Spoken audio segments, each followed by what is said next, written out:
제가 오늘 이 시 딱 읽으면서 어제 이 시는 장르가 탄원인가 뭔가 이렇게 했는데, 이게 학자들이 의외로 이 시를 어떻게 분류하냐면 개인 감사시로 분류합니다. 이게 좀 의아하시죠? 왜냐하면 감사의 내용이 그렇게 많은 것 같지도 않고, 또 중간에 보면 이렇게 탄원하는 내용들이 나오잖아요. 그래서 이게 어떻게 탄원시가 아닐까, 그런 생각이 드는데, 이게 왜 그러냐면 중간에 이게 탄원이 나오는데, 이게 이제 학자들이 어떻게 이걸 해석하냐면, 이제 원문을 이건 이제 우리가 번역한 거잖아요. 그러니까 번역한 어떤 그런 말투가 아니라 그 원문의 어떤 그 흐름상 이게 과거의 회상으로 학자들이 보통 이걸 해석을 해요. 그러니까 지금 이 탄원이 지금 막 탄원하고 이런 게 아니라 과거에 자신이 경험했던 그 탄원의 내용들을 다시 상기하는 그런 것으로 이제 분류를 해서, 그래서 이제 이 과거에 하나님이 나를 구원하신 어떤 구체적인 사건에 대해서 감사하는 시로 이것을 이제 보통 여깁니다. 물론 이제 학자마다 조금 뭐 다르게 해석하기도 하지만, 저는 이제 보통 시편 강의할 때는 뭐 독특한 뭐 이론을 소개하거나 이러기보다는 그냥 일반적인 어떤 그런 해석들을 좀 여러분과 나누려고 하는데요. 왜냐면 깊게 들어가면 이제 이거 진짜 수요예배 2시간 해야 돼요. 그래서 밥 못 먹어요. 밥을 먹는 게 중요하기 때문에. 그래서 잠깐 설명을 드리면, 여러분 찬양시가 또 많이 있잖아요. 찬양시가 이제 대부분 이제 찬양시는 어떻게 분류하냐면, 요건 좀 기억하시면 좋을 것 같아요. 찬양시는 하나님을 찬양하는데 어떤 걸 찬양하면 하나님의 일반적인 속성, 그러니까 예를 들면 하나님의 은혜, 하나님의 자비, 하나님의 사랑, 하나님께 어떤 우리가 알고 있는 일반적인 속성들이잖아요. 그러니까 이런 것들을 찬양하는 거. 뭐 예를 들면 여러분 기억나시죠? 뭐 호흡 있는 자마다 야훼를 찬양할지어다. 이게 그냥 일반적인 그냥 하나님을 찬양하는 그런 노래잖아요. 그러니까 그게 이제 보통 찬양시로 분류되고, 감사시는 어떻게 분류되냐면 하나님의 속성뿐만 아니라 특별히 그 하나님의 속성이 내 삶에 구체적으로 적용됐을 때, 예를 들면 하나님의 자비와 하나님의 어떤 은혜가 내 삶에 구체적인 사건을 통해서 경험되는 것들이 있잖아요. 뭐 나를 질병에서 고쳐주시거나, 나를 어떤 환난에서 고쳐주시거나, 나를 어떤 원수들에게서 뭐 살려주셨다. 이런 구체적인 어떤 경험이 녹아든 게, 그래서 뭐 감사나 찬양이나 어떻게 보면 한 끗 차이잖아요. 비슷하잖아요. 내용이, 표현이나 이런 게. 근데 그런 어떤 기준을 통해서 찬양시, 감사시를 나눈다는 것이죠. 그래서 다시 말씀드리지만, 감사시는 어떤 하나님의 구체적인 속성과 그 도움을 경험한 개인이나 공동체가 하나님 앞에 감사하고 찬양하는 내용이 감사시로 분류가 됩니다. 그런 면에서 오늘 이 시는요, 개인적인 어떤 질병에서 고침받은 한 개인의 감사시라고 할 수 있습니다. 먼저 1절 3절 보시면 하나님을 찬양하는 내용을 통해서 이 시인은요, 사람들에게 지혜와 교훈을 제시하고 있는데요. 1절 3절 보시면, 가난하고 힘없는 사람을 돌보는 사람은 복이 있다. 재난이 닥칠 때에 주님께서 그를 구해 주신다. 주님께서 그를 지키시며 살게 하신다. 그는 이 세상에서 복 있는 사람으로 여겨질 것이다. 주님께서 그를 원수의 뜻에 맡기지 않을 것이다. 주님께서는 그가 병상에 누워 있을 때도 돌보시며 어떤 병에도 떨치고 일어나게 하실 것이다. 여러분 이 표현이 이 형식이 참 중요한데, 여러분 어떤 사람은 복이 있다, 이게 하면 딱 떠오르는 게 여러분 가장 유명한 시편 1편이잖아요. 복 있는 사람은, 우리 이제 옛날 보통 우리 시편 그 1편 그 예전 개역 개정 성경, 그러니까 복 있는 사람은 이렇게 시작을 하니까 보통 그렇게 생각하는데, 사실 이 선언이에요. 선언. 복 있는 사람은 무슨 사람이, 이게 아니라 누구누구는 복이 있다, 이게 이제 원문의 어떤 표현의 이 어떤 정확한 표현이에요. 그러니까 누구누구는 복이 있다. 그러니까 행복, 복을 선언하는 거예요. 그러니까 어떤 사람이 복이 있냐? 그러니까 복이 있다, 이게 좀 더 좀 어떤 뭐라 그럴까요? 좀 메시지가 더 힘이 있죠. 복 있는 사람은 이거 설명하는 것 같잖아요. 근데 선포하는 거예요. 선포. 그래서 복 있는 사람이 어떤 사람이냐? 시편 1편에 보면 복 있는 사람은 악인의 길을 쫓지 않고 뭐 이렇게 나오잖아요. 주여로 말씀 묵상한 사람입니다. 근데 오늘 이 시편 41편에서 또 복 있는 사람이 어떤 사람이냐? 그것을 선포하고 있습니다. 그 사람이 어떤 사람입니까? 가난하고 힘없는 사람을 돌보는 사람이다. 근데 여러분 이게 사실 구약 성경에 아주 그냥 면면이 흐르는, 일맥상통하게 흐르는 하나님이 주신 메시지잖아요. 하나님께서 가난한 자들을, 힘없는 자들을 돌보는 것을 얼마나 중요하게 여기시고, 심지어 내가 그들의 하나님이다라고, 내가 그들 편이다라고 얘기하시는 거죠. 그들과 자신을 동일시하시잖아요. 그래서 그들을 섬기는 것이 곧 나를 섬기는 것이다. 그래서 예수님께서도 동일하게 말씀하셨죠. 지극히 작은 자에게 한 것이 곧 나에게 한 것이다. 여러분 이게 얼마나 놀라운 말씀인지 아세요? 제가 예전에 이걸 이렇게 해석했잖아요. 우리는 하나님을 보이지 않는 하나님 예배하잖아요. 그렇죠? 여러분 하나님 보이세요? 하나님이 여기서 만약 보이시면 수요일 날 여길 나오지 말고 병원을 가셔야 돼요. 그렇죠? 교회를 나오시면 안 돼요. 난 하나님 보입니다 이러면은 자꾸 하나님 보시려고 교회 나오지 마시고 그냥 바로 병원을 가셔야 돼요. 그래서 하나님 다시 안 보이실 때 다시 교회를 나오셔야 돼요. 하나님 안 보입니다. 하나님 보일 수가 없어요. 그래서 우리는 하나님 예배하는 거 어떤 거냐? 하나님 보이지 않는 하나님 예배하는 거예요. 근데 여러분 그 말씀을 통해서 깨달는 게 뭐냐면 우리는 보이는 하나님도 섬길 수 있어요. 그게 바로 우리 주변에 지극히 작은 자들. 그렇죠? 작은 자를 섬기는 거 하나님 섬기는 엄청난 말씀이에요. 이게. 그러니까 여러분 우리의 어떤 종교적 신앙이 단지 보이지 않는 하나님, 특정한 공간에서 예배하는 것에만 머무는 것이 아니라 하나님 또한 받으신 예배가 뭐냐면 우리의 일상의 삶에서, 우리의 삶의 현장에서 모든 삶의 자리에서 지극히 작은 자들 섬기는 것이 그게 곧 하나님을 예배하는 거예요. 하나님 그 예배를 너무너무 기뻐하신다는 거예요. 그래서 여러분 예언자들을 통해서 하나님이 계속 책망하신 게 무엇입니까? 한마디로 얘기하면 이거예요. 야, 니들은 보이지 않는 나를 나한테 제사하는 건 되게 잘하는데 꼬박꼬박 하는데 뭐 새벽기도도 하고 뭐 다 하는데 그게 이사야 말씀이 이사야 1장 말씀이. 뭐 절기 예배 다 드리고 다 하는데 왜 니들 저 보이는 나는 왜 안 섬기냐? 보이지 않는 나는 그렇게 잘 섬기면서. 그게 예언자들을 통해서 하나님 지속적으로 말씀하신 거예요. 그래서 그들이 심판받은 거예요. 그러니까 분리된 예배죠. 분리된 예배. 여기서도 똑같이 얘기하는 거죠. 가난하고 힘없는 사람을 돌보는 사람이 복이 있다라는 거예요. 왜요? 하나님이 거기에 마음이 있으시기 때문이죠. 하나님이 그것을 기뻐하시기 때문이죠. 그래서 그들 또한 재난에 닥칠 때, 즉 그들도 힘없는 존재가 될 때, 가난하고 힘없는 존재가 될 때, 하나님이 그들을 구해 주신다라는 거예요. 그리고 주님께서 그들을 지키시며 그들의 생명을 붙들어 주신다는 것이죠. 그래서 세상 사람들 또한 그들이 복 있는 사람으로 여길 것이라고 말하고 있습니다. 또 하나님께서는 그들을 원수의 뜻에 맡기지 않을 것이다. 그러니까 원수의 뜻대로 그들의 삶이 움직이도록 남겨 이걸 좀 더 확장해 적용하면 사단의 뜻대로 우리의 삶이 좌우되지 않도록 하나님이 지켜주신다라는 거예요. 그리고 또한 그들이 병이 걸렸을 때도 하나님께서 그들을 낫게 하신다라는 것이죠. 그러니까 여러분 이게요. 지금 뭐 이런 교훈을 할 수 있는 게 뭐냐면 이 교훈을 하는 이 시인이 이것을 그대로 경험했기 때문에. 즉 이의 삶을 엿볼 수가 있죠. 여러분 이 시인이 어떤 삶을 살았습니까? 가난하고 힘없는 자들을 돌보는 삶을 살았다는 거예요. 그래서 그가 이러한 삶을 통해서 경험한 하나님이 어떤 삶이에요? 하나님 나를 정말 지켜주시고 나를 붙들어 주시고 나를 살게 하신다는 거예요. 원수의 공경에도 그 원수의 공격이 없진 않지만 그 원수의 뜻대로 내 삶이 움직이지 않는다는 것을 이 시인은 경험합니다. 그리고 이 시인이 지금 질병에 걸렸을 때 하나님께서 그 질병 또한도 고쳐주셨던 경험이 있는 거예요. 그래서 저는 이 고백을 딱 보면요, 여러분 1절과 3절 이 고백을 읽으면 딱 생각나는 인물이 있죠. 바로 욥입니다. 욥. 그렇죠. 욥의 삶이 여기 이 시에 잘 드러냈죠. 욥이 이 욥기에 보면요, 그가 가난하고 힘없는 자들을 얼마나 잘 돌봤는지 그가 변호하는 내용이 나와요. 그래서 그 구절이 어떻게 보면 신앙인의 어떤 전형이 딱 있어요. 그래서 제가 어디 구절인지 지금 정확히 기억은 안 나는데 한번 나중에 욥기 보시다가 나오시면 그 구절이 굉장히 좋아요. 그래서 하나님 믿는 자들의 삶이 어떠한 모습이어야 되는 거 아주 그 전형을 잘 고백하고 있거든요. 그러니까 지금 이 시인의 삶도 욥과 비슷하다라는 것이죠. 가난한 자를 돌보고 그래서 하나님 그들의 복을 주시고 때가 욥도 질병에 걸렸지만 결국에 하나님이 그 질병을 낫게 하신 거죠. 즉 의인의 삶에 주시는 하나님의 복이 지혜가 이 1절 3절에 잘 담겨 있습니다.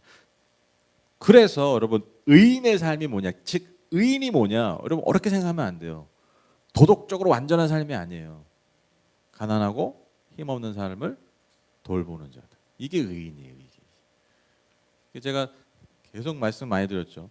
공의와 정의. 하나님께서 공의와 정의를 뭐 자꾸 얘기해요. 공의와 정의를 잘 흘려보내라. 뭐 하나님 그렇게 계속 말씀하시는데 구약 성경 통해서 공의와 정의가 뭐냐는 거예요.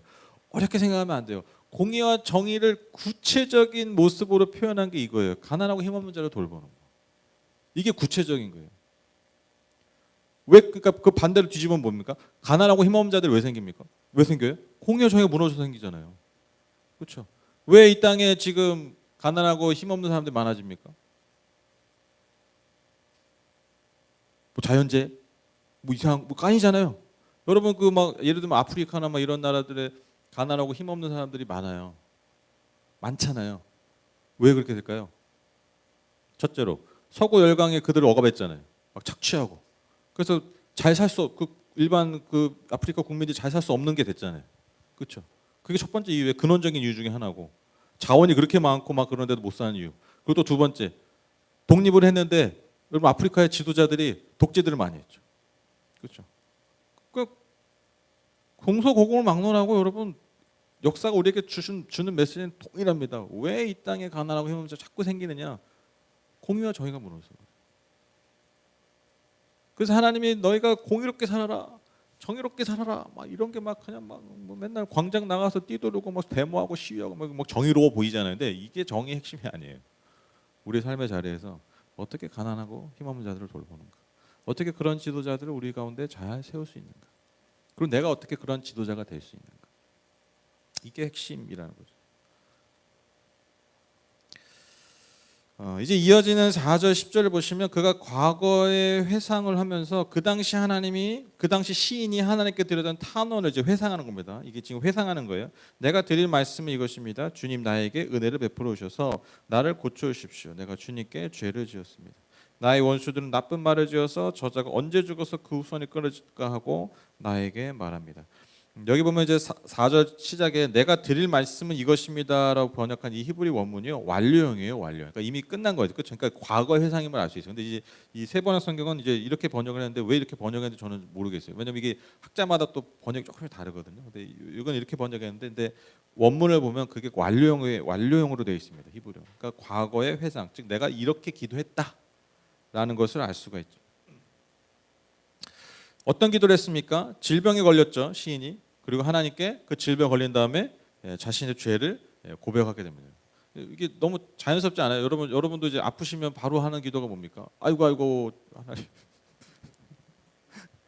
죽긴 하겠는데 제가 무슨 죄를 졌죠? 막 생각하는 거죠. 그래서 내가 골똘히 한번 생각해 보는 거예요. 내가 무슨 죄를 졌는데. 근데 이게 모든 인간의 어떤 기본적인 마음 아니겠습니까? 그렇죠? 그래서 그가 하나님께 죄를 지었음을 고백하고 있죠.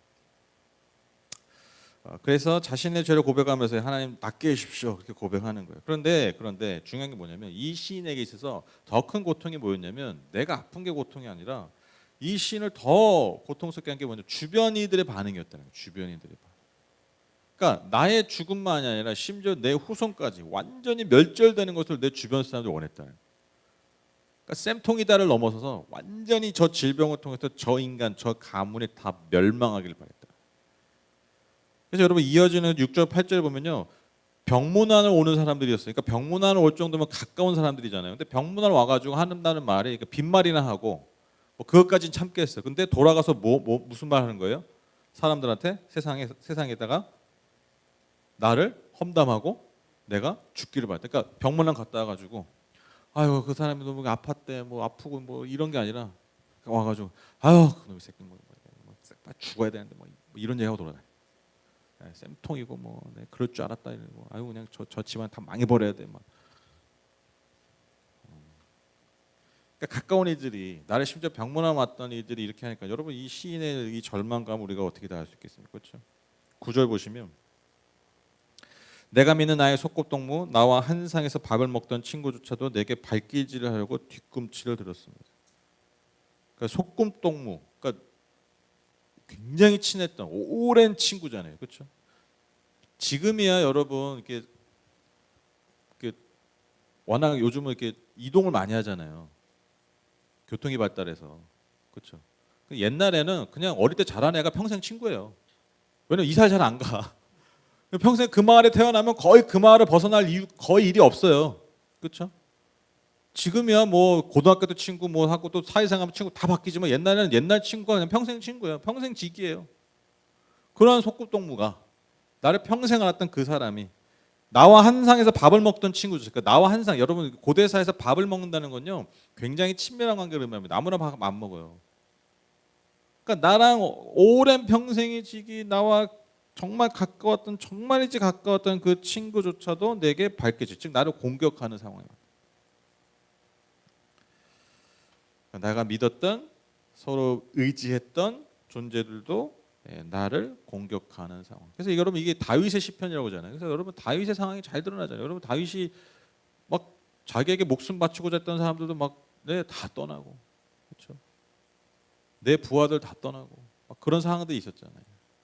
그렇죠? 여러분 진짜 그 권력이 진짜 무상합니다. 진짜. 여러분 그 요즘 또 선거철이 다가오니까 또 막 뉴스 보면 이상한 짓도 많이 하잖아요. 그래서 그런 생각도 많이 하시죠. 아니 저 사람들 다 보면 다 뭐 서울대고 뭐 법대 나오고 뭐 저렇게 똑똑한데 왜 이렇게 멍청하게 이렇게 말을 하고 저런 말도 안 되는 말을 할까? 근데 그게 왜 그런지 아세요? 권력의 맛을 봐서 그래요. 지금 뭐 아니 제가 말씀드렸죠. 여러분 옛날에 진짜 나는 새도 떨어뜨렸다. 요즘 뭐 요즘 우리 대통령이 막 그 정권을 막 휘두르는 것 같잖아요. 근데 여러분 한 정치인이 그러더라고요. 그것과 비교가 안 되게 쥐고 흔들었던 사람이 박근혜였대요. 그러니까 뭐 정부 부처고 뭐고 그냥 막 그때 옛날 보셨잖아요. 막그 최순실의 그 지휘 아래 그 아래 장관들이고 뭐고 정말 쥐고 펴고 했다고 그러더라고요. 근데 그렇게 보였어요, 저도.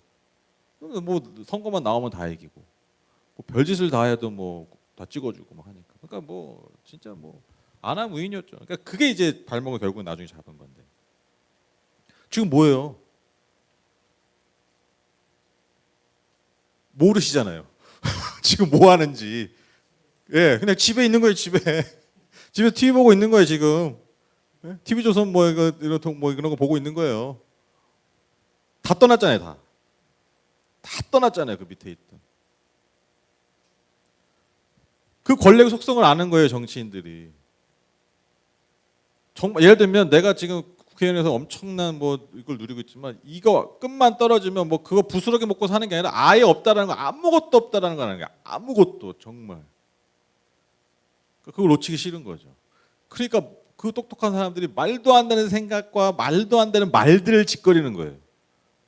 그 목표가 뭐예요? 어떻게든 권력을 유지하려. 그러니까 누군가의 개가 되는 거죠. 뭐의 개가? 그러니까 여러분 개가 생각하고 말합니까? 개가 무슨 말합니까? 그냥 멍멍하잖아요. 짖기만 하잖아요. 그렇죠? 짖기만 하는 거예요. 죄송합니다. 우리가 듣기 다 그냥 개소리잖아요. 그러니까 개소리들이 많잖아요. 그러니까 왜 개소리들이 많냐? 그 사람들이 멍청해서 그런 게 아니라니까요. 그게 권력이에요. 권력이 한번 중독돼 마치 마약에 중독되면 내가 제대로 행동을 못 하잖아요. 똑같아요. 권력이나 돈이나 이 땅의 것들 우리가 취해버리고 이게 마비가 돼버리면 정상적인 아무리 뭐 내가 배우고 뭘 했더라도 내가 정상적인 삶을 표현을 할 수가 없는 거예요. 뭔 얘기가 여기까지 왔죠? 예.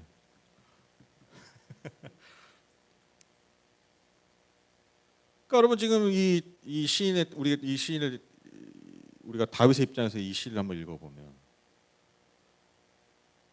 그 정말 그 말도 안 되는 상황 어떻게 나한테 이럴 수가 있지? 근데 정말 그런 상황들이 벌어진 거예요. 왜? 권력, 자기 욕심, 자신의 욕망 이것 앞에 절하는 인간들이 그러니까 이것 앞에 절하는 인간들이 뭡니까? 결국 하나님을 떠난 인간들이죠. 이 하나님 떠난 인간들이 여러분 너무나 자연스럽게 너무나 당연하게 이런 짓들을 행할 수 있다는 거죠. 그렇죠? 그것을 지금 시인이 다 받아내고 있는 거예요. 그러니까 얼마나 여러분 이 시인의 상황이 처참했었는지 우리가 알 수가 있죠. 그렇죠? 10절 보시면 그러나 주님은 나의 주님이시니 나에게 은혜를 베풀어 주십시오. 나도 그들에게 되갚을 수 있도록 나를 일으켜 세우십시오. 그러니까 하나님께 간구하는 거예요. 간구할 수밖에 없죠. 지금 이 엄청난 이 처절한 상황에서 하나님 그러니까 나의 주님이시니 나의 주님 이게 참 중요한 거예요. 나의 주님, 너의 주님, 우리 주님 아닙니다. 나의 주님, 주님께서 내게 은혜를 베풀어 주십시오. 내가 가난하고 힘없는 이 상황일 때 나를 공격하는 이들에게 되갚을 수 있도록 나를 다시 일으켜 세워달라고 하나님께 간구하고 있습니다. 그래서 여러분 여기서 이 약간 뭐 복수하는 것 같은데 여러분 이게 내가 하나님 힘을 길러가지고 그들을 다시 그냥 그들을 처단하게 할 수 이게 아니잖아요. 그렇죠? 나를 이렇게 해달라는 게 뭐냐? 내가 다시 회복되게 해달라는 거예요. 그래서 여러분 제가 그때 말씀드렸죠. 원수 갚는 것의 최고의 방법이 뭡니까? 원수 갚는 최고의 방법? 내가 잘 되면 돼요. 그렇죠? 내가 그들을 공격하고 내가 그들을 해코지하고 똑같이 되갚는다. 이거 하나님 절대 원하시는 거 아닙니다. 성경 계속 얘기하죠. 잠언 20장 22절을 보시면 악을 갚겠다 하지 말아라. 주님을 기다리면 그분이 너를 구원하신다. 구원하시면요. 그게 여러분 가장 통쾌한 복수가 됩니다. 하나님 나를 구원하셔서 나를 다시 일으켜 세우시고 나를 다시 높이실 때 여러분 이게 최고의 복수가 돼요. 내가 그걸 위해서 복수의 칼을 갈고 막 복수를 막 위해 준비하고 근데 계속 지옥인 거예요. 근데 여러분 다 보세요. 복수 갚았다는 사람 중에 여러분 통쾌하다는 사람 보셨어요? 없더라고요. 저는 못 봤어요. 보셨으면 얘기해 주세요. 마이크 드릴게요. 뭐 해가지고 뭐 칼을 갈아가지고 내가 똑같이 갚았다고 하는 사람 중에 제가 진짜 통쾌하고 시원하고 정말 뭐 인생에 뭐 하나 저 그런 분 못 봤어요. 거의 다 후회하잖아요. 그렇죠. 저는 그게 어떻게 보면 하나님 우리에게 주신 어떤 그 하나님의 속성 같아요. 하나님의 어떤 형상 같아요. 그래서 하나님 우리가 원수 갚으라는 게 아니라 그걸 나에게 맡기라는 거예요. 나에게 맡기면 하나님 하시는 게 뭐예요? 나를 다시 세우시고 나를 회복하시는 거죠. 그게 원수들한테 제일 큰 복이잖아요. 아까 그 병문안 와가지고 이놈 얘 다 죽어 얘 멸망했으면 좋겠어 막 그렇게 떠들던 애들이 막 회복하고 건강해져. 그러면 지옥이잖아요 다시. 그게 복수라고요. 그게. 내가 잘 되는 게 그러니까 나에게 집중하고 내가 회복하는 게 여러분 그게 복수 진짜 복수입니다. 원수를 자꾸 집중하는 게 아니라 나를 보는 거예요. 나를. 이게 진짜 복수예요. 내가 잘 되는 거. 내가 하나님과의 관계를 회복하고 내가 다시 새롭게 서는 거. 그럼 이제 하나님 우리에게 원수 앞에서 우리에게 상을 차려주시는 거예요. 제가 원수 앞에 상 차리는 의미 얘기 드렸죠. 오, 제가 저 정도 관계야? 뭐 그런 거 있잖아요.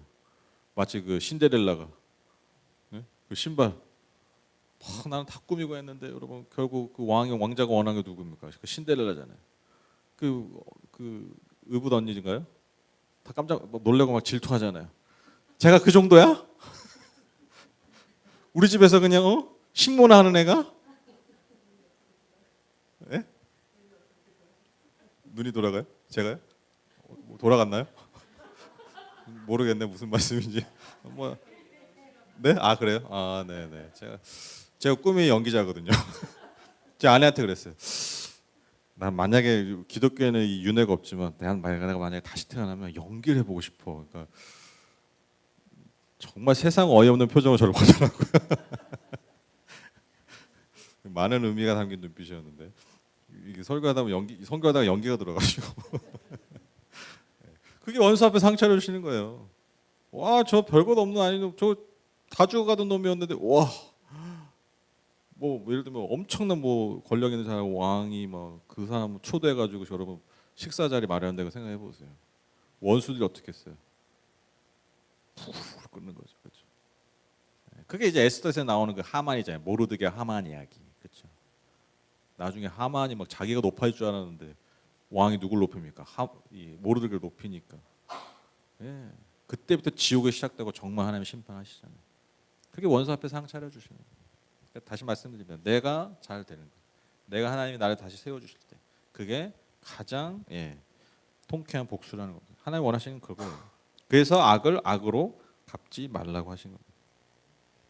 이제 시인이 신뢰 고백과 찬양으로 이 시를 마무리합니다. 11, 13절 보시면 내 원수들이 내 앞에서 환호를 외치지 못하게 하십시오. 이로써 주님이 나를 사랑하심을 나는 알게 될 것입니다.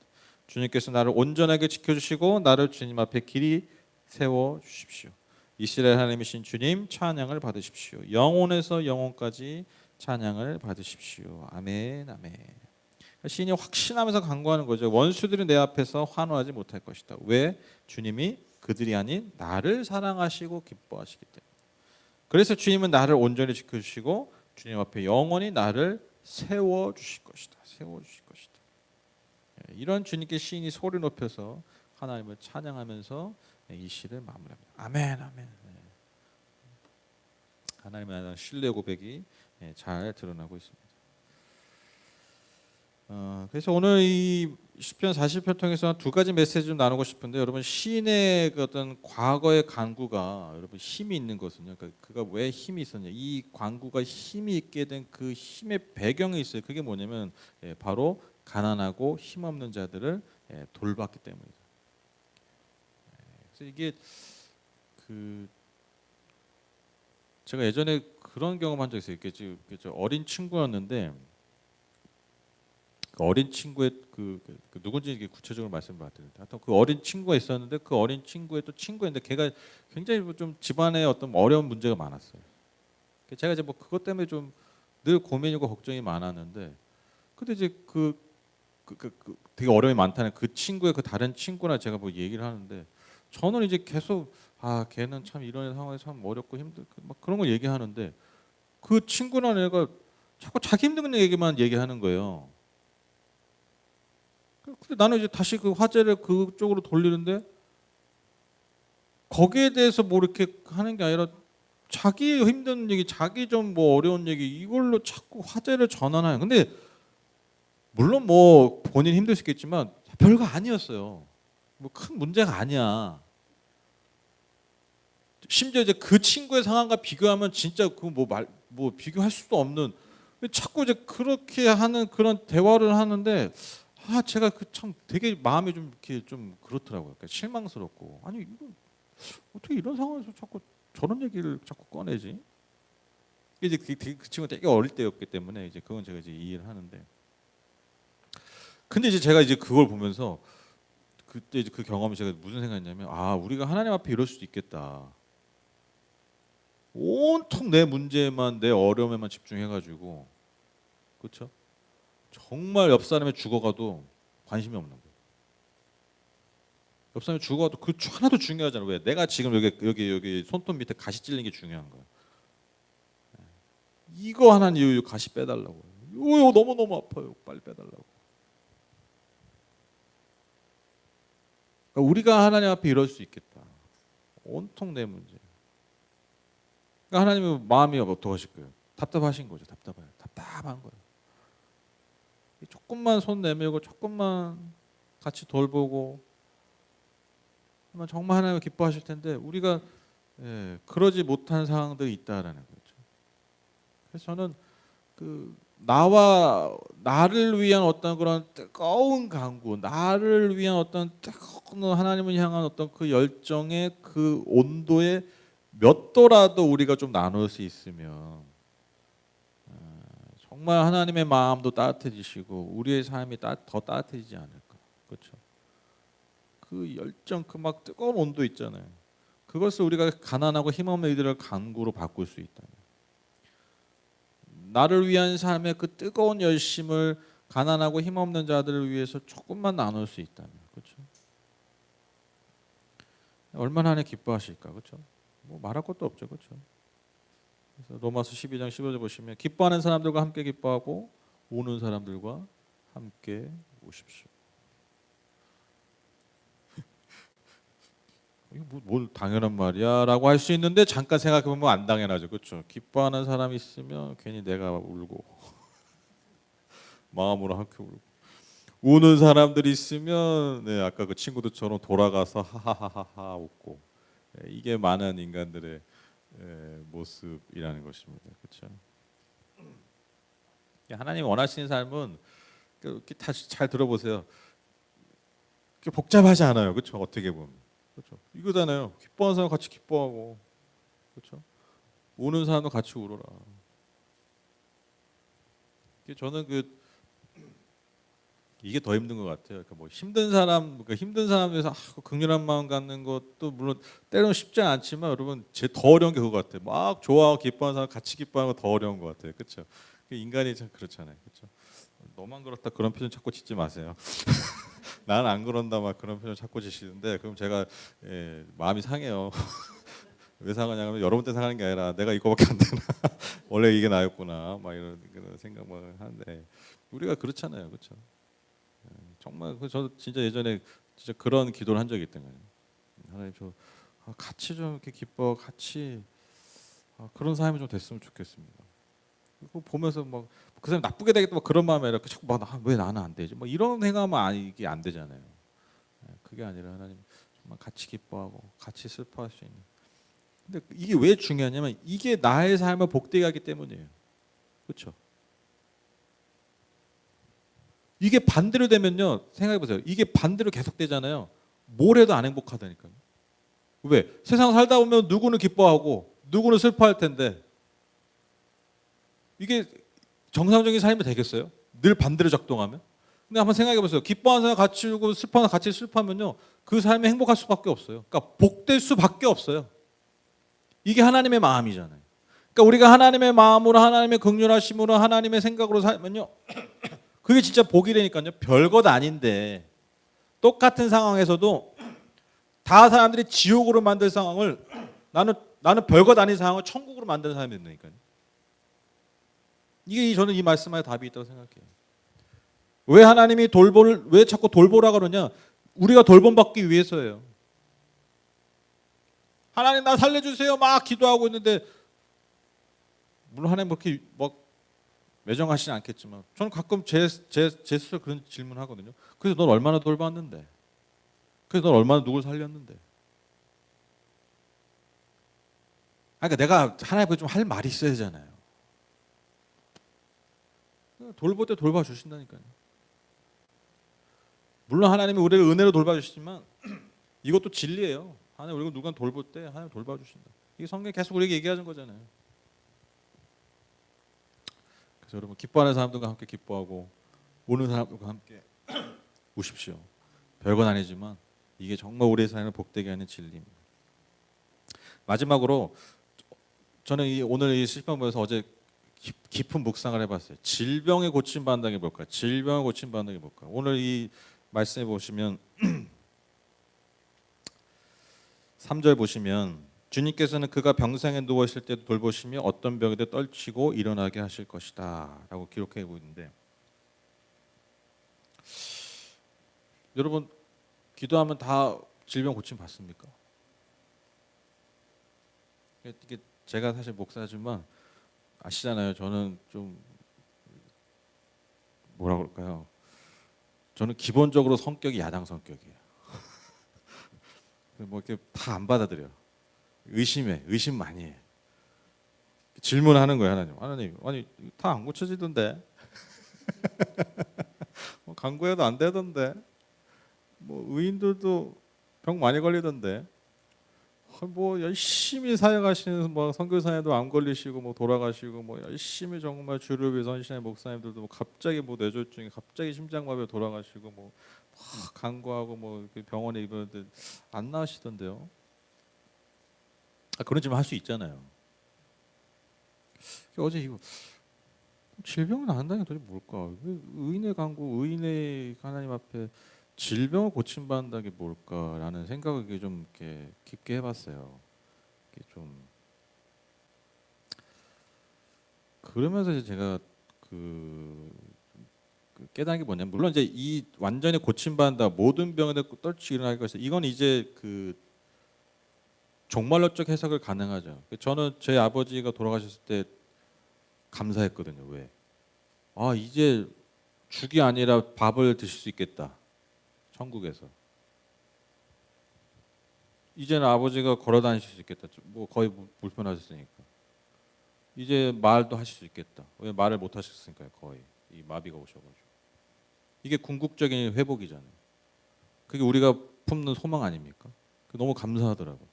돌아가셨는데 하나님이 우리가 그렇게 기도하고 했는데 왜 고생만 하고 안 고쳤어. 결국 죽음이야. 막 이게 아니라 딱 오히려 죽음의 순간에 오니까요 감사하게 되더라고요. 그 부분에서. 근데 이제 그 종말론적 해석은 당연히 이게 가능한 건데, 근데 그게 또 우리의 궁극적 소망이지만, 근데 제가 이제 이거 보면서 치료받는 게 뭘까라고 생각해 보니까요, 이게 제가 지난주 주일날 했던 설교와 연결이 되더라고요. 여러분, 하나님이 때로 우리에게 약함을 주시는 이유가요, 그 주신 약함을 고치라고 주시는 게 아니라 그 주신 약함 때문에 진짜 고쳐야 될 병을 고치라고 주시는 경우들이 많다는 거예요. 무슨 말씀인지 아시죠? 예컨대 질병이 아니라 예를 들면 문제라고 한번 생각해 보시죠. 우리의 삶에 문제가 생겨요. 하나님 문제 주셨어요. 자, 내가 문제 줬어. 풀어. 이게 선생님이죠. 야, 수학 문제 풀어. 풀었어. 잘했어. 하나님 그러라고 문제 주신 게 아니에요. 내가 준 문제를 풀으라고 주신 게 아니라 내가 준 문제를 나를 통해 다시 한번 해결해봐라고 주신 게 아니라 왜 그 문제를 보통 주세요?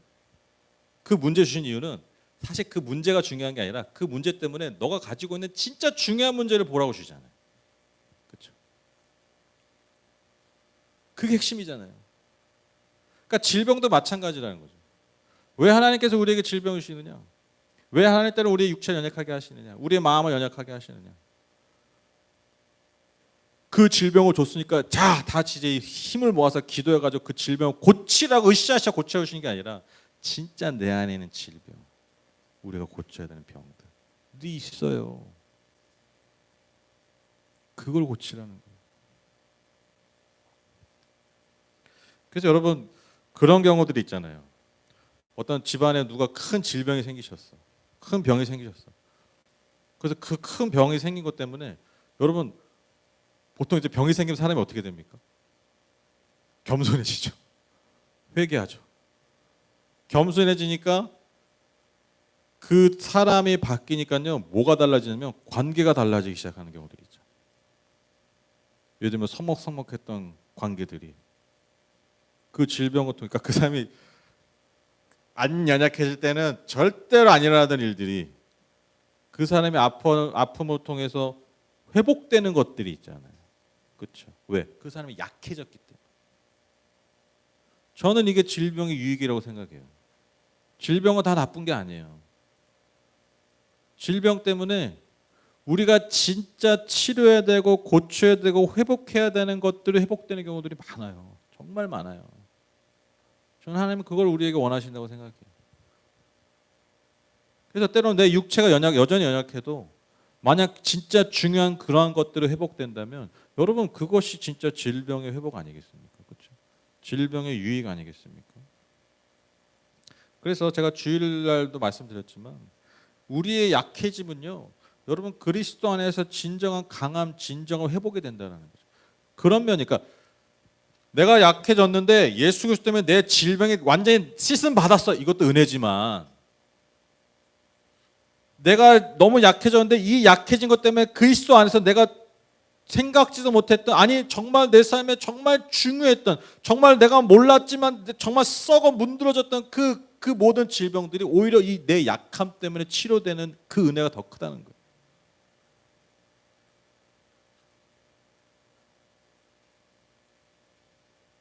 그래서 뭐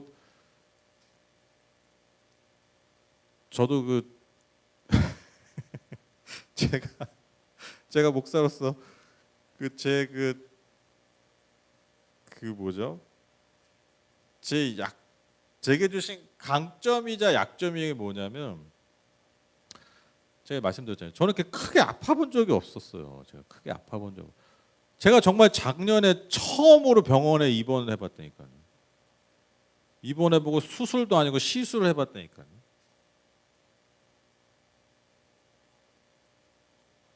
그 제가 그 호기롭게 제가 그 막 인증샷도 찍었다니까. 수술 들어가기 전에. 왜 기념할 만하지 않습니까? 40년 평생에 병원 입원을 처음 해보고 수술 같은 거 처음 해보니까 그 대단한 수술도 아니에요. 그냥 뭐 이렇게 구멍 뚫어가지고 잘라서 빼면 끝나는 거니까. 담석 그것 때문에. 근데 뭐 아시겠지만 제가 이제 뭐 그게 기형적인 뭐가 담관이 발견돼가지고 그게 터져가지고 막 정말 진짜 그 복막염에 걸고 큰일 날 뻔한 거죠. 그래서 뭐 그거 막 하루 이틀 내내 막 고생하다가 막 관 달고 뭐 대학병원을 가야 되네 뭐 그런 상황이 벌어지고 대학병원만 갔으면 제가 한 2달 넘게 그걸 계속 해야 된다고 하더라고요. 제가 그때 너무 막 힘들고 너무 아플 때 제가 막 몸도 너무 아프고 멘탈도 무너지더라고요. 몸이 너무 아프니까 멘탈도 무너지잖아요.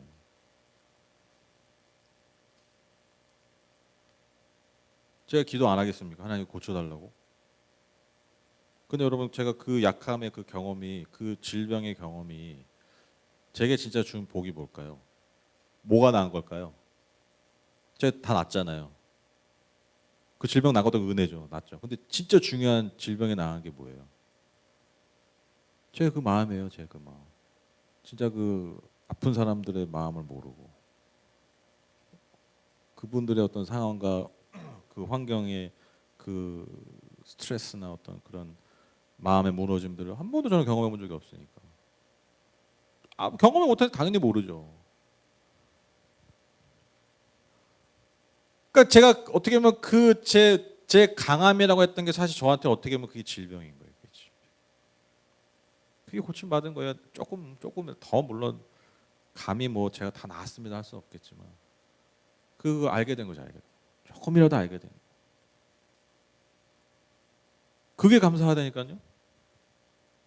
그게 감사하다. 그러니까 이제 뭐 누가 이제 병원에 입원했니 뭐 수술하냐 그러면 이제 막 바로 발동이 되는 거예요. 이제 그때 그 경험들이. 그냥 뭐 굳이 막 생각하지 않아도 막 그 마음의 어떤 극률함과 막 안타까움 뭐 저절로 일어나는 거죠. 그래서 저는 그 깊은 골짜기를 경험해봤으니까. 진짜 진짜 심각했어요. 여러분 생각하는 것보다. 그 병원이 막 의사들이 막 다 막 왜냐면 그 의사도 평생 1,000건 이상을 수술했는데 저 같은 경우 처음 봤다니까. 자기가 평생 대학병원부터 지금까지 이 병원 와가지고 수술했는데 저 같은 상황 처음 봤대. 그래서 막 의사들 다 모아가지고 막 토의하고 막 자료 막 그 논문들 찾아보고 뭐 난리도 아니었더라고. 나중에 알고 보니. 진짜 나은 게 저는 그거라고 생각해요. 진짜 나. 여러분, 그래서 약함이 강함입니다. 그리고 주님은 우리의 진짜 질병을 정말 치유하시는 분입니다. 그걸 원하세요. 이걸 꼭 기억하셨으면 좋겠어요. 그래서 질병은 나를 돌아보고 그리고 내가 정말 고침받아야 될 것들을 다시 기억하는 내가 정말 낮아지고 근데 그 낮아짐이 나를 정말 낮추는 것이 아니라 하나님이 정말 나를 다시 세우시는 시간이 됨을 우리가 꼭 기억하셨으면 좋겠습니다. 제가 기도하고 우리 마치겠습니다.